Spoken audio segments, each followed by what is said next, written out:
Na maior parte do tempo a gente não vê, mas o ar ao nosso redor está cheio de partículas de poluição, da fumaça dos carros aos resíduos das indústrias, passando pelas queimadas. E embora a gente não perceba, essa concentração de poluentes provoca uma série de danos ao nosso organismo.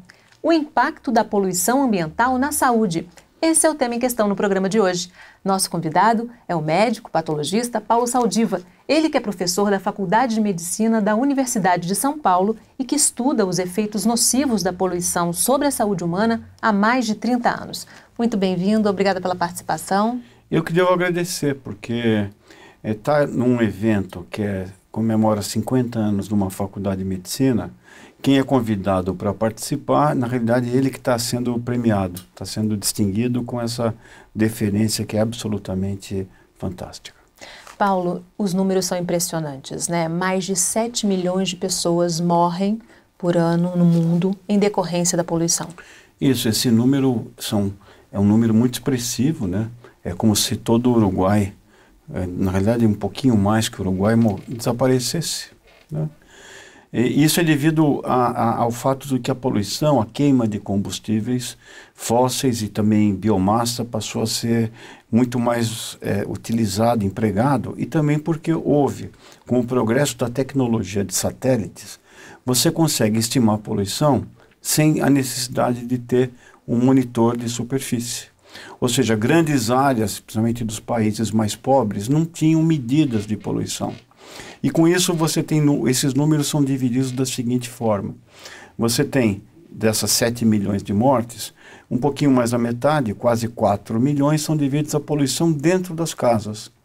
Principalmente por fogões de lenha ou carvão, ou mesmo comunidades que não têm tanto poder aquisitivo, elas vão queimar lixo na periferia das grandes cidades. Vão então fazer verdadeiros incineradores de lixo, fazendo que principalmente as mães, as mulheres que fazem a cocção e os filhos que ficam em torno recebam níveis muito elevados de poluição. E os outros 3 milhões e quase e meio são devidos à poluição dessa que a gente sente na rua, como você disse, não vê. Às vezes a gente descobre quando anda muito numa cidade poluída e passa um lenço no rosto e vai sentir aquela fuligem, que vai entrar nos nossos quase 100 metros quadrados de superfície pulmonar. Para fazer frente às nossas necessidades fisiológicas, nós temos que empacotar 100 metros quadrados de alvéolos dentro do nosso tórax. E isso leva a uma inflamação subclínica, não dá febre, a gente não sente, mas também não sente febre quando, por exemplo, a obesidade é uma doença que provoca inflamação. Você comer uma comida muito gordurosa leva a uma inflamação. Então, só que a gente fica toda hora sendo bombardeado por isso. E como a poluição do ar, ela tem muitos dos componentes presentes no cigarro, é como se fumássemos um pouco, sem ter escolha. As nossas contas indicam que cada 2 horas que a gente perde no trânsito, numa cidade como São Paulo, por exemplo, você sem ter escolha fumou um cigarro. Ou seja, 2, 3 horas no trânsito te transformam num fumante leve. E isso é diferente do fumo, porque no fumo eu posso ter alternativas ou decisões individuais, enquanto que para evitar esse número de cigarros fumados equivalentes, né,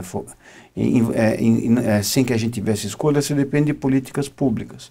Ou seja, bebês, gestantes, indivíduos com doença respiratória crônica, indivíduos com história familiar de câncer, vão estar expostos, sem ter muita escolha, à poluição do ar. E o ar não tem fronteira, né? Não tem fronteira e mais, né? Não é que São Paulo, o Brasil está nessa situação. O Brasil melhorou do ponto de vista de poluição.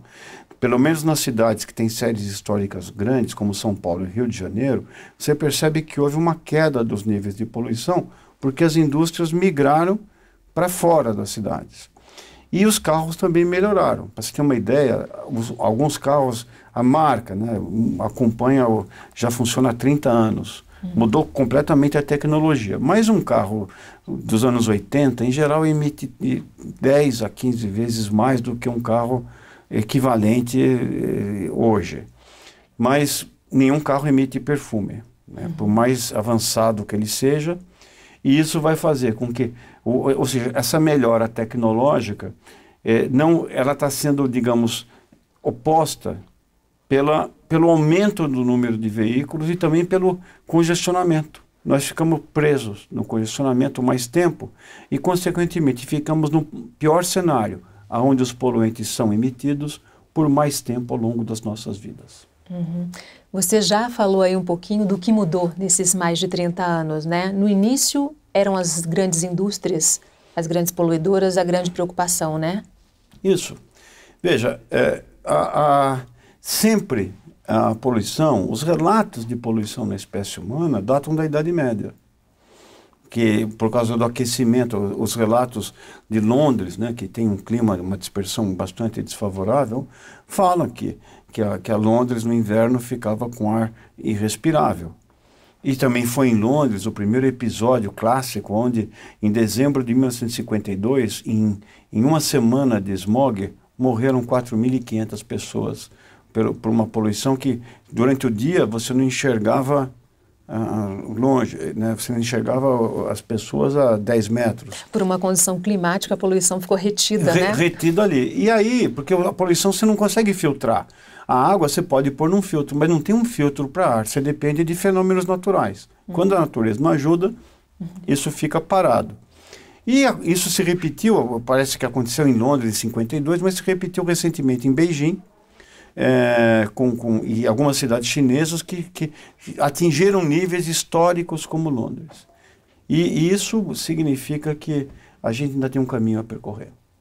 Quais são os principais problemas causados? Você já deu uma adiantada aí, claro que o principal são as vias respiratórias, né? Mas o organismo como um todo é impactado, né? Então, se você for pensar em frequência, em doenças, é a doença respiratória, mas em mortalidade, não. São as doenças cardiovasculares. Tudo que está no maço de cigarro, infarto, enfisema, bronquite, baixo peso ao nascer, prematuridade, a poluição faz. Em menor escala para o indivíduo. Ou seja, você é um fumante leve. Um fumante da poluição urbana, ele vai fumar 2 cigarros por dia. Um fumante normal fuma de 20 a 30 maços por dia. Só que o número de fumantes hoje, no Brasil, está em torno de 12%. Enquanto que a poluição é 100%. Por isso que, embora o risco da poluição seja menor em base individual, do ponto de vista de saúde coletiva, ele é muito importante, porque está todo mundo exposto. Então, hoje a gente sabe que câncer de pulmão, evidência máxima, a poluição do ar está na mesma categoria do cigarro e do amianto. Câncer de bexiga, provável carcinogênico. Infarto do miocárdio, derrame cerebral, evidência 1, evidência máxima de plausibilidade. Já está nos livros textos de medicina. Pneumonias em crianças e idosos. E também agravamento de doenças respiratórias pré-existentes, como asma, bronquite crônica e enfisema, são evidências de grande certeza. Prematuridade também, porque a placenta na face materna, a placenta tem 2 faces, uma que o feto faz e outra que a mãe faz. A mãe, ao respirar esse poluente, ela faz vasoconstrição, a face placentária não se desenvolve tão bem e o feto nasce com peso menor do que o esperado. E há evidências de que nanopartículas penetrem pelo trato olfatório, para a gente cheirar, nós temos terminações nervosas livres aqui no nariz. Ou seja, o nosso sistema nervoso central nunca esteve tão próximo da rua. Então, essas nanopartículas aparentemente estão relacionadas com digamos, uma aceleração do processo de perda cognitiva, ou seja, aumentaria o risco de Alzheimer. E em crianças, alterariam o fenômeno de poda neuronal, quer dizer, o favorecimento de certas vias, o que, em outras palavras, se acontecer num nível muito grande, dá autismo e distúrbio da atenção. Uhum. E você já falou aí da questão do processo inflamatório contínuo que as pessoas não percebem, né? O organismo está sofrendo aí as consequências de um processo inflamatório, né? Se você for... Silencioso. Silencioso. Mas a gente, por exemplo, estudou taxistas, né? Que representam bem uma categoria que está no trânsito o tempo todo, e a gente montou no carro um taxímetro de poluição, e ele andava com o holter com medidor de pressão arterial, quer dizer, um eletrocardiograma contínuo. A gente sabia, media, tirava sangue para ver a coagulação, marcadores inflamatórios, marcadores, alguns gases que são emitidos do pulmão quando inflamados, pressão arterial. E você vai ver que depois de 1h30 a diastólica aumentava, você começa o sangue fica mais coagulável, as pessoas também ficam muito tempo sentadas, então daqui a pouco você não vai ter só a síndrome da classe econômica, que você tem que tomar anticoagulante para fazer viagem longa, para não fazer trombose venosa. Alguns taxistas já estão aparecendo, infelizmente, no nosso serviço de autópsia, por tromboembolismo pulmonar, ou seja, esse coágulo sair e vir para dentro. Então, é como se... você já tem que resolver.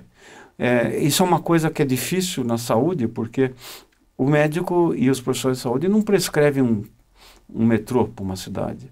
Né? Não prescrevem... não é uma coisa que se resolva com vacina ou com medidas que estão na esfera da saúde. Então, essa que é a graça da história. Você vai ter que começar a contar. Quer dizer, tem um viés de médico. Mas eu acho que a gente devia fundar a Sociedade Protetora do Ser Humano, onde todas as políticas públicas no espaço urbano deveriam ter como ponto de convergência e de união e de integração, qualidade de vida e saúde das pessoas. Vocês têm medido também, através de um aparelho de ressonância, né, especial, potente, esses resultados nos cadáveres, né? E aí vocês estão chegando a conclusões ainda mais impressionantes, né? Pois é, a gente tem visto, por exemplo, a grande dificuldade hoje de você determinar nesse tipo de... Tem alguns desafios científicos, mas para não ser muito complicado, primeiro, o poluente do ar não é um composto específico. Ele é uma mistura de misturas. Ele depende do combustível, da tecnologia do motor, ele queima diferente, produz novos compostos. A luz solar também modifica, então conforme a temperatura, a umidade, a insolação, ele vai sendo turbinado, como se a cidade fosse um grande tubo de ensaio que sai do cano de escapamento de um jeito, mas ele se transforma com o tempo. Mas, e também hábitos, né? Se você é um indivíduo que trabalha no escritório, que tem ar-condicionado funcionando direito... Com filtro limpo. Com filtro limpo, né? Mora do lado do seu trabalho, você vai ter uma dose, né? Se você é um indivíduo que mora na periferia, que já tem uma casa precária, que ela é totalmente permeável, não tem diferença entre a poluição de dentro e fora. Mora na beira de uma rua na com muito beira de uma movimento. rua de movimento, você tem que passar 3 horas no trânsito para ir, 3 horas para voltar, ficar no ponto de ônibus, cheirando o que sai de alguns dinossauros que estão prontos a serem extintos, emitindo fumaça pelas suas chaminés. Ou, quer dizer, a mesma concentração de poluentes, aquela mesma nuvem que você vê sobre a cidade, a dose de cada indivíduo vai ser diferente a partir dos hábitos e do lugar que ele mora. Então isso dá uma certa variabilidade, é muito difícil você trabalhar nessas condições. Agora não, eu tenho como patologista o duvidoso privilégio, mas é muito preciso de enxergar a cidade, o que a cidade faz com as pessoas olhando o testemunho dos seus corpos. Eu sei mais ou menos como é que são as pessoas que moram nas calçadas, os moradores de rua. É como se eu fosse ler no livro da vida a partir do momento que a pessoa morreu. E eu acho que a gente tem evidências de que a exposição é muito maior. E a gente consegue medir isso. Por exemplo, o chumbo, que foi retirado da gasolina, que é um neurotóxico, você percebe que as pessoas que nasceram depois dos anos 70, onde o chumbo foi eliminado da gasolina, o chumbo tetretila, os níveis de chumbo na tíbia, por exemplo, são muito menores. Você tem uma espécie de máquina fotográfica que você fotografa um osso, né? E ela consegue captar, através do raio-x, o espectro da composição dos elementos que ali estão. A gente também tem acompanhado, é interessante isso, né? Cascas de árvore, ela faz anéis anuais. A gente faz uma biópsia e volta no tempo e consegue saber como é que a cidade foi mudando, né?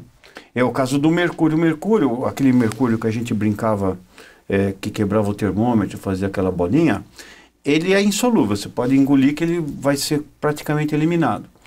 Mas aconteceu um dia, havia uma siderúrgica no Japão, na região de Minamata, que começou a jogar mercúrio metálico no rio, E o mercúrio metálico começou a ser metabolizado pelo fitoplâncton, depois e um bichinho comia o outro, e com isso ele foi adicionando radicais metil, chamado metilmercúrio, que aí era solúvel. E as mães que comiam aquele peixe, aquele pescado que estavam grávidas, para elas não acontecia nada. Mas para o bebê que estava formando o sistema nervoso central, nascia com uma paralisia espástica. Se alguém quiser ver a foto científica mais impressionante do mundo, é só entrar no Google e pegar a Pietà de Minamata.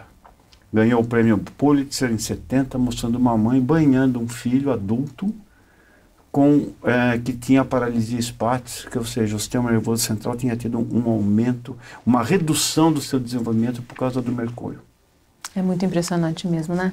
E você também pode acompanhar a Fase TV na internet. O endereço está aí na sua tela, youtube.com/fmpfase. Faça sua inscrição e receba os alertas dos novos episódios. Vamos fazer um rápido intervalo. No próximo bloco, a gente continua falando sobre o impacto da poluição ambiental na nossa saúde. O Em Questão volta em instantes. Até já!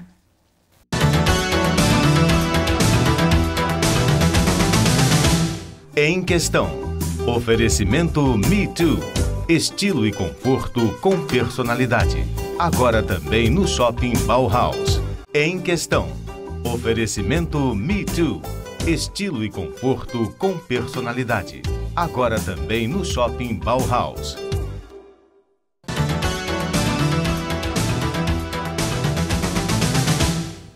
O Em Questão está de volta falando sobre o impacto da poluição ambiental na saúde. Nosso convidado é o médico patologista Paulo Saldiva. Ele que é professor da Faculdade de Medicina da Universidade de São Paulo e especialista no efeito da poluição atmosférica.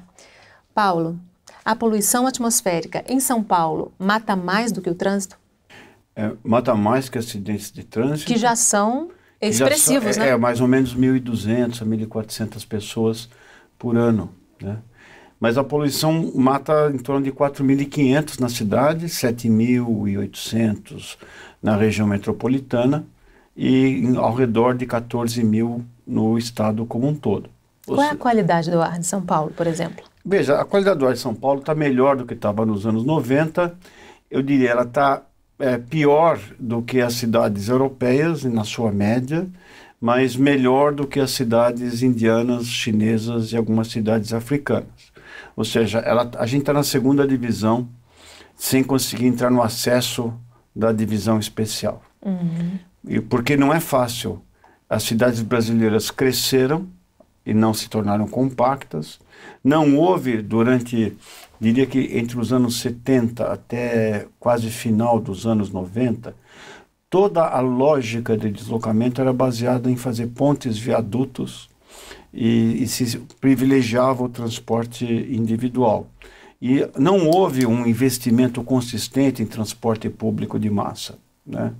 E a cidade, por aumentar, impõe um peso muito grande para o transporte coletivo. Como ela não é compacta, as linhas têm que ir muito longe, o que torna o sistema deficitário, o que também tem um problema. A população não pode pagar pelo preço e as prefeituras, a quem corresponde fazer o transporte, estão com a corda no pescoço.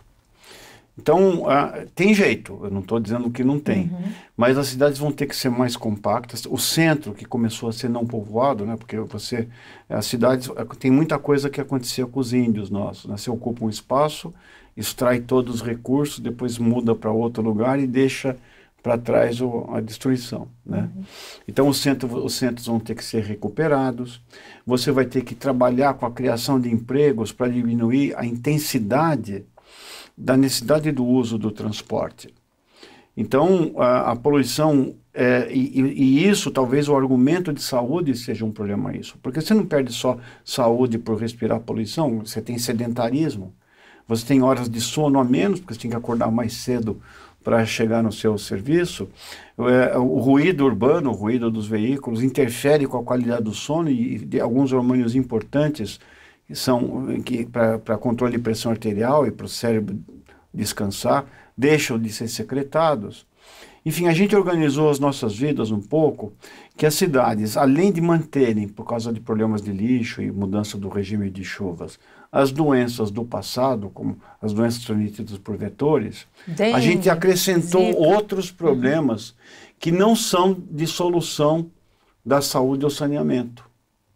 Então, é muito interessante ver, por exemplo, a epidemia de obesidade em relação com a imobilidade no trânsito. Quando você vê isso, né, quando as pessoas não andam mais, elas vão engordar. Esses 7.000 passos que a gente dá sem perceber por ir de ônibus e voltar, significam mais ou menos, dependendo da pessoa, em 350 gramas a meio quilo por mês. Quer dizer, você saiu do transporte coletivo e foi para o teu carro, se você continuar comendo a mesma coisa, você engordou 6 quilos num ano. Então, é muito... Também pelo fato de você não poder se deslocar, tem outros problemas. Veja, a cidade cresce muito e você começa a perder a chance de usufruir da cidade. Ela passa a ser um obstáculo em vez de ser um ponto de usufruto, né? Talvez isso aqui em Petrópolis não seja tão importante, porque as pessoas se conhecem, mas numa cidade grande, aquele negócio, não, aquele é João, filho do Zé, que perdeu. As suas amizades que você fez na escola foram embora, depois você estudou na faculdade, cada um foi para um canto, e você tenta construir uma cidade que as ruas saem do coração da gente e levam para a casa dos amigos, das pessoas que você ama, os lugares que te dão prazer. Quando ela fica difícil de se locomover, você não usa. Então eu acho que tem vários desfechos desse modo que vão além da poluição do ar, mas que interferem com a nossa saúde mental, com a depressão, com a infelicidade, e por isso que muitos de nós acordamos às vezes à noite ansiosos, né? Porque o próprio ritmo de trabalho que se impõe na cidade, você começa a se sentir culpado por não olhar o e-mail, que você tem que fazer um relatório no dia seguinte, né? Então, nem adoecer, sabe? A gente está perdendo o direito de adoecer. Se você ligar para uma pessoa dizendo que você está gripado e que você está querendo obedecer às ordens das suas articulações, que diz, não ande, porque está doendo. A sonolência que diz, descanse, que você precisa repousar. Você vai tomar um sintomático aí, vai te fazer levantar da cama, transmitir seu vírus da gripe para todo mundo. Quer dizer, é muito complicado. Ou seja, tem o efeito direto da poluição e tem os efeitos colaterais, né? E essa poluição e a mobilidade estão estreitamente ligadas, né? A mobilidade urbana, a questão da nossa quase imobilidade, né? Isso é nas cidades brasileiras onde foi feito inventário, 90% da poluição é devido à mobilidade, ou ineficiência de mobilidade. Quer dizer, você para levar uma pessoa de 80 quilos, 70 quilos, você leva 1.000 quilos de lata junto. E aí a gente fica reclamando que emite muito CO2 e que a gente está aquecendo o planeta, porque não tem coisa mais ineficiente para transportar pessoas hoje do que o motor a explosão, que é um conceito do século XIX, que tira carbono, que usa no máximo 30% da energia que você põe no tanque, ele usa para fazer esse deslocamento. Você coloca um peso enorme para transportar junto com você, ainda você fica parado esperando o trânsito andar, queimando o combustível sem ir para lugar nenhum. Então, é muito maluco isso. Você pegar, eu vejo a região metropolitana de São Paulo, desculpa eu estar falando muito de São Paulo, telespectador, é que eu nasci lá. E eu conheço bem, mas você tem uma região de 21 milhões de pessoas, mas Campinas, a região metropolitana de Campinas, Santos, da Baixada Santista, São José dos Campos e Sorocaba funcionam. Então, se você multiplicar o número de pessoas que andam pelo número de quilômetros, é mais ou menos que você pegar 2 uruguais de manhã, levar para a Argentina de carro no dia seguinte e trazer de volta à tarde.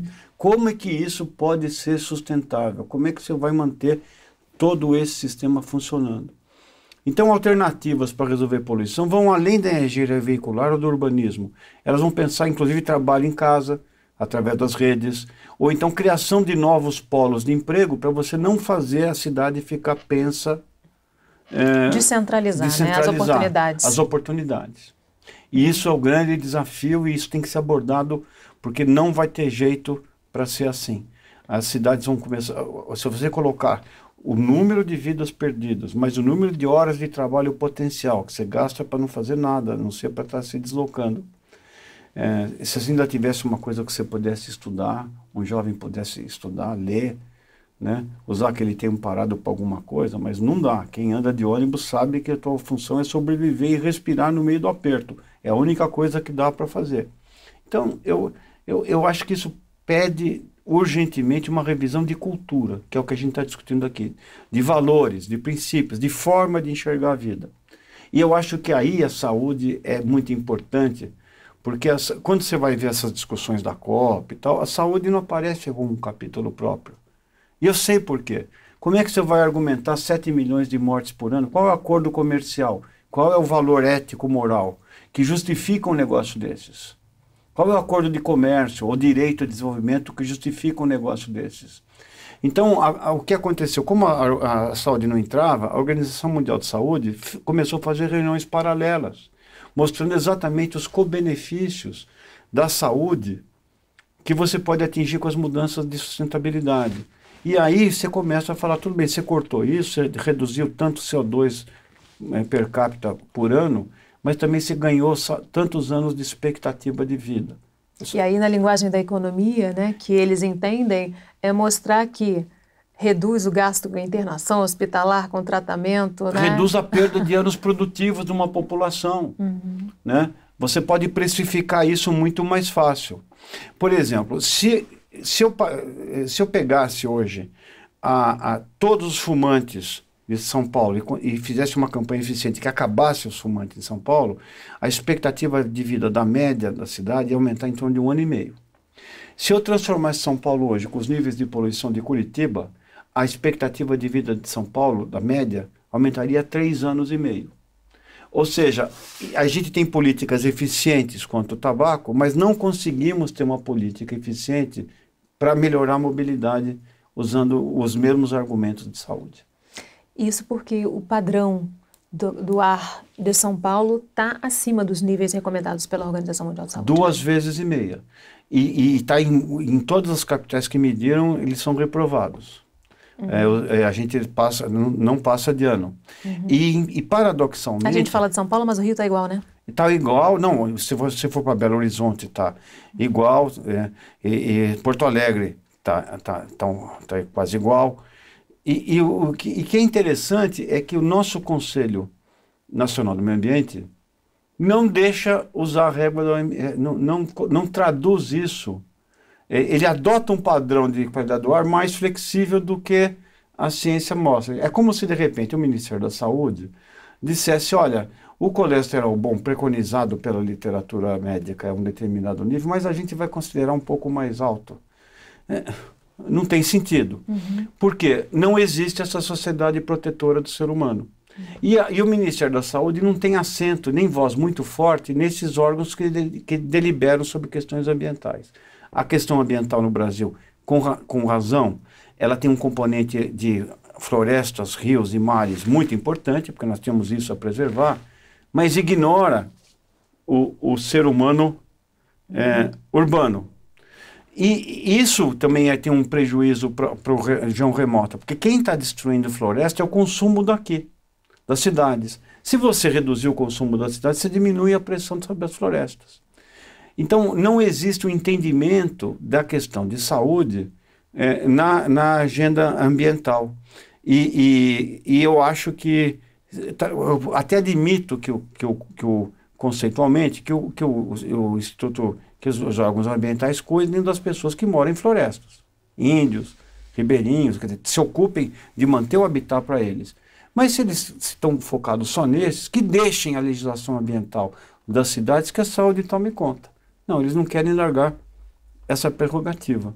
Então, esse é o caminho que a saúde tem que batalhar. Incorporar a saúde humana como elemento central para a redução das emissões de poluentes de gases de estufa e poluentes locais no Brasil. E qual o papel dos profissionais de saúde, na sua opinião, em relação a essa conscientização? O Brasil ainda não acordou de pronto para isso, né? Os problemas da saúde do Brasil são tão prementes na sua área de atuação direta, como é que a gente dá assistência para todos os brasileiros, que isso parece ser uma questão secundária. Mas não é, porque, como eu estou dizendo, é que é mais difícil perceber. Eu acho que tem políticas mais organizadas para as mortes de trânsito, o resgate pré-hospitalar, que é uma coisa exitosa, a montagem de unidades de pronto atendimento, que existe, de hospitais especializados, isso entrou, é mais fácil para a gente entender isso. Mas nós temos, inclusive dentro das novas concepções de educação médica, que saíram agora recentemente pela Carnegie Foundation, que são sugestões, existe essa necessidade do homem interferir, do médico interferir com coisas que vão do mercado, por exemplo. O exemplo do tabaco é clássico. Se a gente ficasse só cuidando do tabaco do ponto de vista médico, nós temos que aumentar a nossa eficiência para cirurgião torácico e oncologista, para tirar os cânceres induzidos pelo cigarro. Não, foi a formação. Os profissionais de saúde lutaram para que você tomasse medidas comerciais, judiciais, e para que você tivesse um retorno à condição. Quer dizer, eles falaram em nome do sofrimento dos pacientes que eles atendiam. Ok. E se você perdeu um pedacinho do programa, quer compartilhar ou rever algum episódio, já sabe. Passa lá no youtube.com/fmpfase. Vamos fazer mais um rápido intervalo. No próximo bloco, a gente continua falando sobre o impacto da poluição ambiental na saúde. O Em Questão volta em instantes. Até já!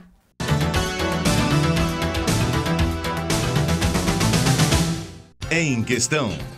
Oferecimento Viterbo Estofados. Nossos móveis. Seu estilo. Em Questão. Oferecimento Me Too. Estilo e conforto com personalidade. Agora também no Shopping Bauhaus.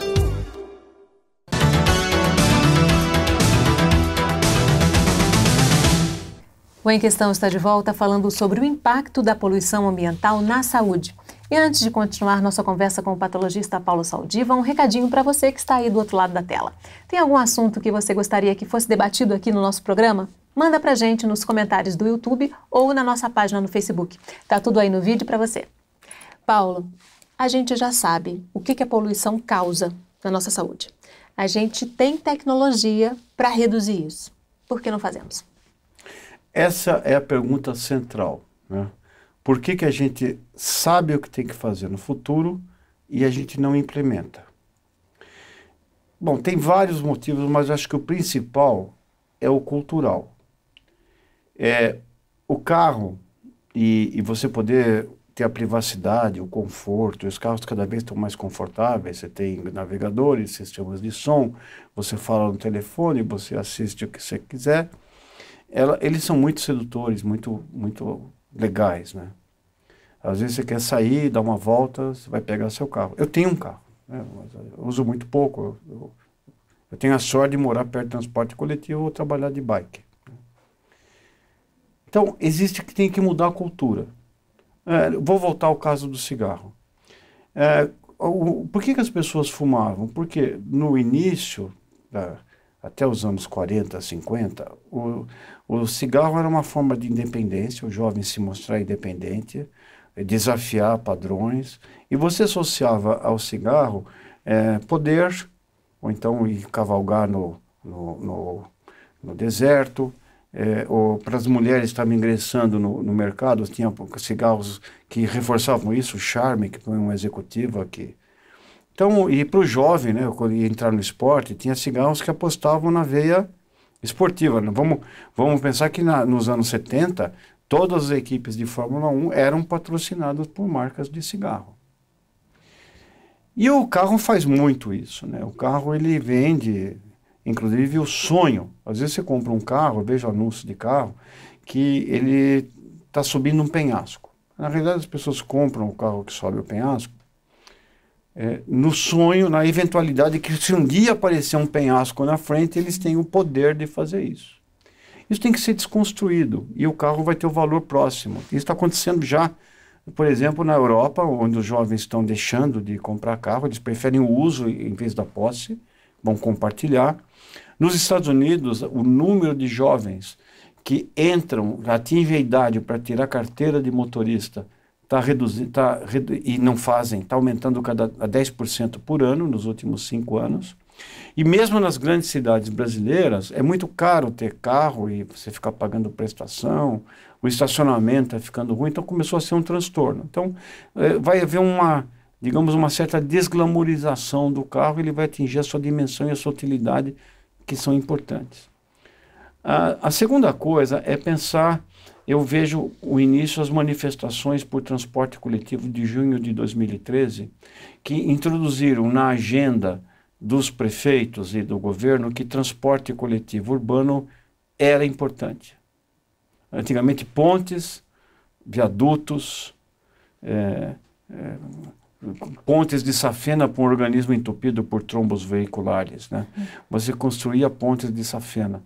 Hoje já passou a ser importante coisas como o BRT, o metrô passa a ser uma coisa desejável. Então isso passa a entrar no ideário e criando um segundo movimento que é a mudança da cultura política. A cultura de que as cidades não vão conseguir existir se não resolverem esses problemas de mobilidade. Há novas tecnologias importantes, por exemplo, você pode substituir os veículos diesel da frota cativa dos ônibus por combustíveis ou híbridos, que tem pequeno motor a combustão, mas que alimentam um gerador, como locomotivas, transporte elétrico, ônibus a biocombustível, etanol, biodiesel, você consegue substituir. Você vai falar, é mais caro? Depende. Depende se você computar os custos de você manter uma porcaria funcionando, você vai ver que, no fundo, sai mais barato. Ninguém está computando os custos que hoje temos na saúde, né? Exatamente. Com isso que está aí, né? Com esse padrão que a gente está vivendo. E isso, eu acho que está muito melhor do que eu comecei há 30 anos atrás. É lógico que eu moro em São Paulo, num lugar chamado Bexiga, que tem a escola de samba mais tradicional de São Paulo, a Vai-Vai. Se eu inventasse um remédio que matasse o mosquito da dengue, o Aedes aegypti, eu possivelmente seria homenageado pela escola. A entrada seriam abre-alas com um mosquitão gigante e as baianas com um microscópio na cabeça. Se eu inventar um pedágio urbano que vai fazer, você quer usar o seu carro, então você vai pagar por essa rua que é paga por todas as pessoas que não usem elas carro ou não. Quer dizer, você pega da rua, você pega o espaço urbano e 70% dele, a 80% é para carro, 10% a 15% é para transporte coletivo e o resto que sobra é calçadas que vivem que nem superfícies lunares, né? A maior causa de acidente de trânsito na cidade de São Paulo é queda da própria altura em calçada esburacada, onde anda 70% da população. Eu vejo isso, não é só uma coisa das grandes cidades. Eu vejo nas cidades pequenas. A primeira coisa que eu cheguei aqui, quando eu cheguei em Petrópolis, foi olhar se tinha ônibus circulando. Não tem, eu não vi. Deve ter, mas eu não vi. Ou seja, as pessoas começam a se defender andando de moto ou de bicicleta, ou fazendo... mas um idoso não vai fazer isso. Ele não vai fazer. Quer dizer, nós vamos condenar as pessoas num país que envelhece a perderem mobilidade e cada vez ficarem mais isoladas. Então isso ou seja, existem fenômenos de fazer a cidade poder ser aproveitada por todos que também vão afetar aspectos do envelhecimento. Quem vai estar andando nas calçadas, quem vai estar subindo naqueles ônibus, como é que as pessoas vão poder, ganhamos expectativa de vida. A dona Benta, o Monteiro Lobato escreve a dona Benta no primeiro capítulo do Reinação em Narizinho, com uma senhora que morava num sítio que tinha quase 60 anos. 60 anos hoje, uma dona Benta está fazendo academia, mudou tudo. O que você vai fazer com as pessoas que envelheceram e podem usufruir e sonhar outros sonhos ou tentar novas coisas? Então, acho que eu acredito que esses meios de comunicação sociais, antigamente o ônibus, se tinha um trem metropolitano que não funcionava, não aparecia no noticiário. Hoje a pessoa põe no Instagram, sai na rádio. Existe uma tendência de investimento nisso. Então está melhorando. Eu gostaria que melhorasse com uma velocidade maior. Por enquanto a gente está discutindo isso, e a Europa está banindo o diesel para transporte, para veículo leve, o nosso Congresso está discutindo colocar diesel de novo para veículo leve no Brasil, ou seja, as empresas perdem mercado fora, querem vender a mesma porcaria aqui dentro, que é uma forma de racismo que não dá essas coisas que dão aí, que as pessoas são banidas da televisão e tal. É racismo ambiental, racismo empresarial. A mesma empresa funcionando em territórios diferentes tem padrões ambientais distintos. Porque é lógico, não é parte da lógica da empresa deixar de ter lucro. Ou você acha que as indústrias do cigarro não sabiam o que fazia mal para as pessoas e falaram, vou largar do negócio? Isso não faz parte. Quem tem que defender a gente somos nós mesmos, e acho que entre nós a categoria da saúde, e juntar sustentabilidade com saúde. Ou seja, ao andar de transporte coletivo, você anda mais, você reduz as emissões de CO2 lá longe, daqui a 80 anos, mas a tua saúde melhora agora. Você comeu menos carne vermelha, 20% menos de carne vermelha, reduz a emissão no pasto de metano. Mas o teu risco de aterosclerose, de câncer de tubo digestivo, cai 14% na tua vida. Então, acho que essa posição, né? Porque senão a gente vai querer fazer uma política baseada em altruísmo. E não é assim que faz política. Altruísmo existe, mas ele é menos frequente que o egoísmo. Você tem que enxergar uma vantagem para você mesmo. E eu acho também que a gente tem que revigorar uma política baseada em princípios. Você tem que decidir em nome do bem maior. E o bem maior hoje são aqueles que se aglomeram em ônibus ruins, que perdem uma quantidade enorme de tempo das suas vidas, já trabalham muito e ainda perdem muito tempo no deslocamento. São as pessoas que moram em regiões que nem calçadas existem, que não tem sinalização. Esses atropelamentos, eles não acontecem nas zonas sofisticadas da cidade, vão acontecer também nessas periferias que foram crescendo de forma desordenada. Então, eu sou otimista, porque eu acho que a cidade ficou doente, as cidades ficaram doentes, e a doença modifica as pessoas. Eu já vi mais gente mudar para melhor em UTI do que em igreja. E eu também desconfio que a maior parte das pessoas que vai para a igreja é porque está com sofrimento e quer consolo. Então, essa desconformidade, essa dificuldade de viver, ela vai criar força motriz para que você reivindique, e os governantes, no sentido vão entender que aquilo mudou o canal. Já não é tanta ponte ou viaduto, mas também que um trilho ou um corredor de ônibus dá muito voto.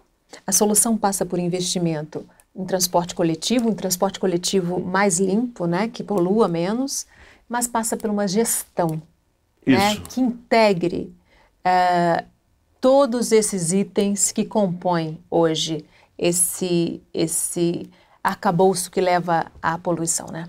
Isso, por isso que eu proponho, já disse e volto a repetir, que as políticas urbanas, porque é muito difícil, o secretário tem o seu orçamento e ele não conversa com o secretário do lado. E cada um quer ter uma obra para chamar de sua, né? Para poder se reeleger, sair da secretaria, ser vereador, deputado, alguma coisa desse tipo. Eu acho que se você colocar saúde e qualidade de vida, o bem-estar das pessoas, do habitante, desse homo sapiens urbano, como ponto unificador, e entender as economias adicionais que certas obras de sustentabilidade vão trazer, quer dizer, ou seja, você consegue precificar para governos que não têm dinheiro e criar também mudanças de cultura que são as mais necessárias. Elas têm que ocorrer, porque senão você não pode privar as pessoas, não, você não vai comprar carro e banir, não é assim que funciona. As pessoas vão ter que ter as suas escolhas, assim que funciona no mundo democrático. Mas elas terão que ser informadas dos benefícios que ela tem ao fazer aquilo, ou é o chamado egoísmo natural das pessoas.